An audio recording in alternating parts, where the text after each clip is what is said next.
पाकिस्तान और इंग्लैंड के दरमियान 3 मैचेस पर मुश्तमिल सीरीज़ का पहला टेस्ट कल से हेडिंग्ले लीड्स में खेला जाएगा।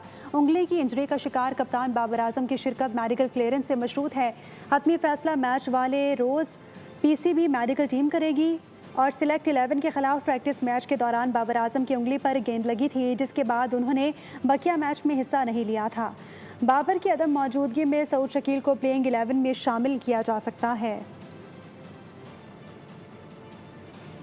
पाकिस्तान और इंग्लैंड के दरमियान 3 मैचेस पर मुश्तमिल सीरीज़ का पहला टेस्ट कल से हेडिंग्ले लीड्स में खेला जाएगा। उंगली की इंजरी का शिकार कप्तान बाबर आजम की शिरकत मेडिकल क्लियरेंस से मशरूत है। हतमी फैसला मैच वाले रोज़ पीसीबी मेडिकल टीम करेगी और सिलेक्ट 11 के खिलाफ प्रैक्टिस मैच के दौरान बाबर आजम की उंगली पर गेंद लगी थी, जिसके बाद उन्होंने बकिया मैच में हिस्सा नहीं लिया था। बाबर की अदम मौजूदगी में सऊद शकील को प्लेइंग 11 में शामिल किया जा सकता है।